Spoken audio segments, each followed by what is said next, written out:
naturally, I feel very excited and fulfilled about it. And we're coming to think of the caliber of teams that are qualified, the 20 teams. I think if I'm not mistaken, they're the best in Africa. The 20 teams are currently, any of those teams can qualify. So we have to intensify our effort. We have to go the extra mile. We have to work extra hard. We have to put in our best. We have to go beyond dedication. We have to go beyond discipline. We have to be total, for us to qualify, because even in football, naturally there are no menials. Now these are the heavyweights in African football. So we started anyway, started strategizing. We started looking at our post-match meetings, with the technical committee. They are bringing their technical report, and my own personal observation is that we are building a new team. You can see a semblance of very serious team coming up. You could see a very wonderful build-up from the goalkeeper to the defense line, from the defense line to the midfield, and a relationship between the midfield and the attack. You can see it, but one thing that I feel that we lack right now is scoring. I know it's a global problem, but you must develop a way to score. The same way scientists develop MOs in curing diseases. So you must look for a way to score.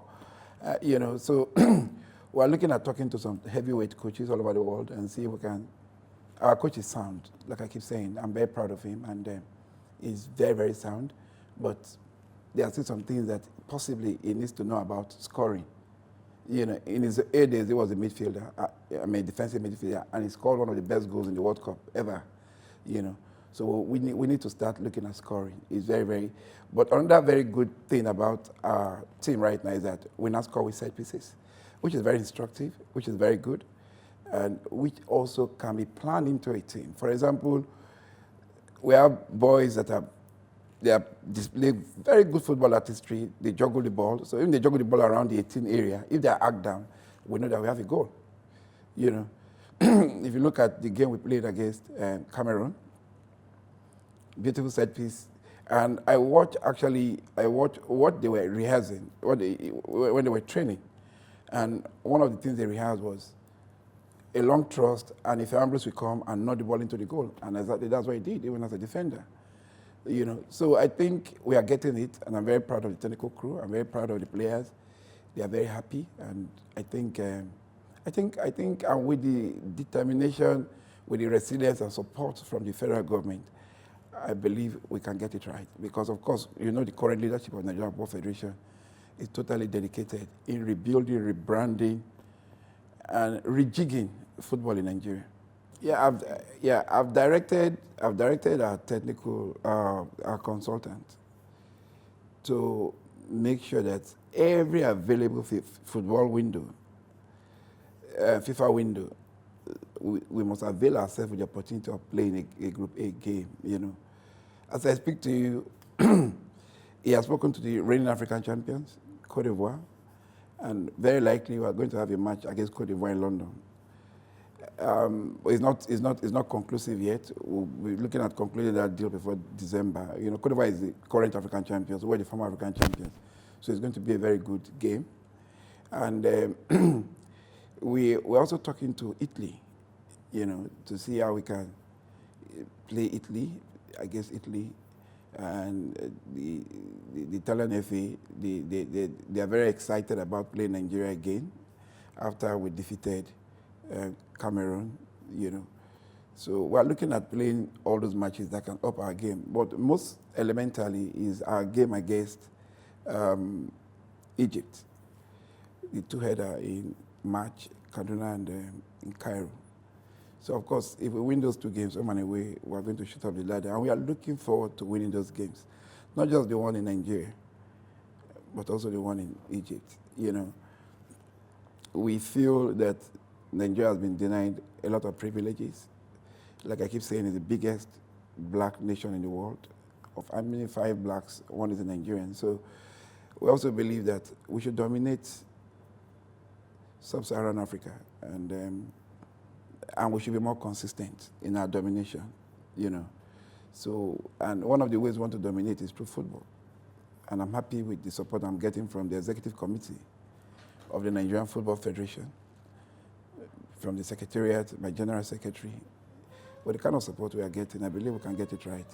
And now there's a new government that is so excited about football, a new government that 30 years ago came, even under military guys, won the Under-17 World Cup for the first time, and winning it again, which is very historic, which is instructive, and which is very symbolic. So the president is very excited about it, about the project football in Nigeria, because there's a lot football can do, a lot. So we'll come to that. That's our goal. Our goal is to win the trophy. It's not a condition, it's just a goal. There's a difference between a goal and a condition. We're not giving anybody any condition. We don't want to put anybody under pressure. CHAN is preparatory, as far as I'm concerned, even though competitive, but it's very preparatory for bigger things to come in football at that level. Now, we're also talking to our consultant. By the close of business today, we would have gotten our camp ready somewhere in Africa where they will move from there to Rwanda.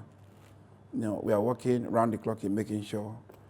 I have a meeting with the minister on Monday, and all those are issues I want to bring, because the kind of glory football brings to Nigeria, the kind of unity, if I'm to borrow his words, the minister, there's natural ceasefire if a major sporting activity is taking place, especially football.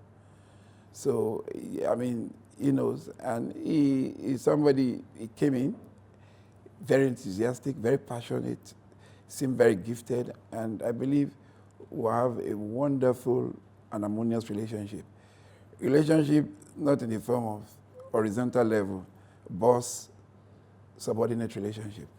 And I believe we are ready to work 100% with him. He seemed very excited about developing not just football, but sports in general in the country.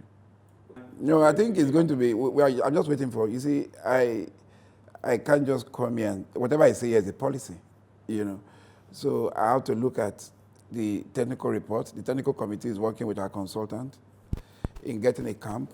Once that one is secure, then they move to camp immediately. We want to win CHAN. The last team, they got to the semi-finals and they came third in Africa. And that was our first time of attending the event, So we want to go the extra mile, we want to go a bit further than that, and we want to win the event. And winning means quality preparations, which we intend to give to the Super Eagles. I just want to appeal to Nigerians that they should be very, very patient with the coach. We didn't make a mistake in appointing Sunday Oliseh.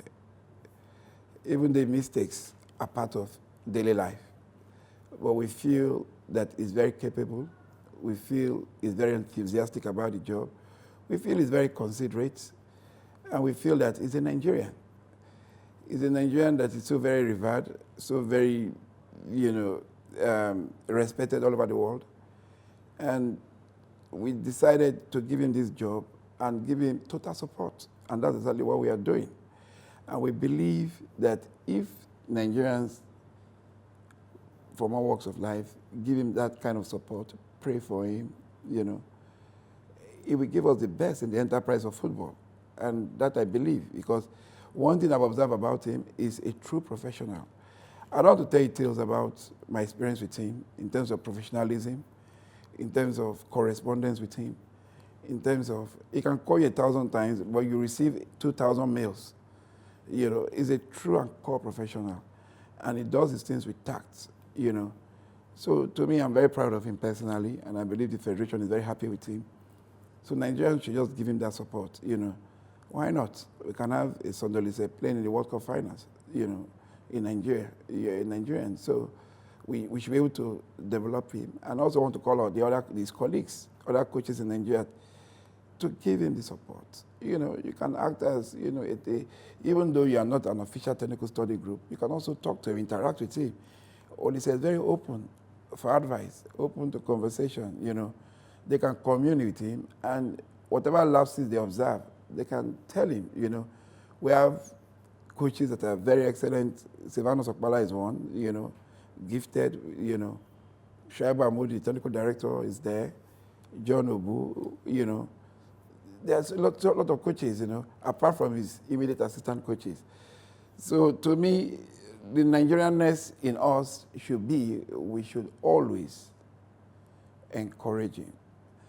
I talked to my ex-presidents of the Nigerian Football Federation. Running Nigerian Football Federation, you cannot do it alone.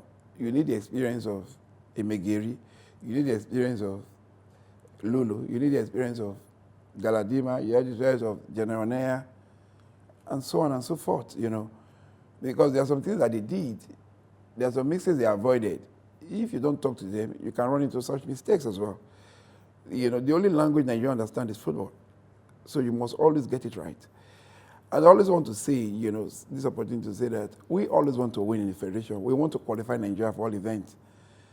But what is cardinal to us is creating that level of, that structure of sustainable football culture. I keep saying this. England today, they don't have the best of football teams, but you agree with me that they have the richest football culture. And I also want to appeal to Nigerians that even if we lose, it is not news. It's competition. We want to win at all times. Going for a tournament means you want to go there and win.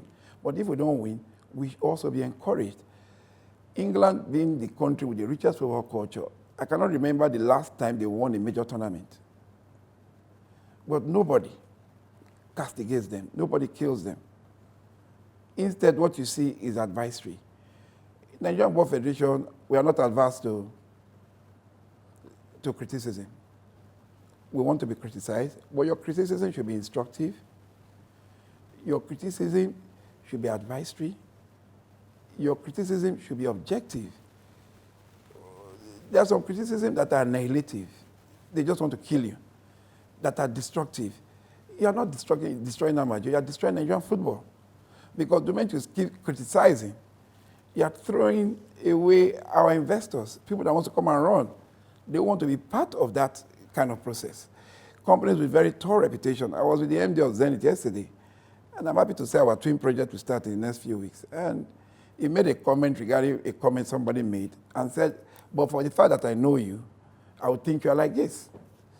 So assuming he didn't know me, maybe that project, our twin development program, they may decide to have a rethink about it. So don't think you are destroying me, you are destroying Nigerian football.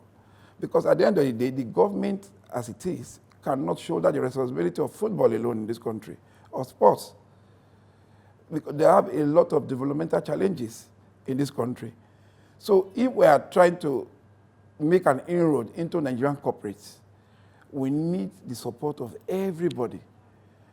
Like I said, I mean, I get calls from people, you know, they call, this is what you should do, this is what you should do. I return their calls, I talk to them. It's a feeling that is very good. But when you now start seeing things, you get very discouraged. Every minute you're in the air traveling, you have a beautiful family. Every minute you are running, you know, helter-skelter and all those stuff. At the expense of your business, at the expense of your family. But at the end of the day, you just want to see some level of appreciation from people. I'm not talking about myself alone. I'm talking about the first vice president, Barrister Sheikh Akinwumi, the second vice president, Sheikh Diko, members of my board that are always on the road, in the air, traveling. All what we need is prayers, and we'll get it right in Nigeria. Okay. I'm Amaju Pinnick, president of the Nigerian Football Federation. You are watching the official YouTube channel of the Super Eagles of Nigeria. Please subscribe. Very key for you to subscribe. Thank you.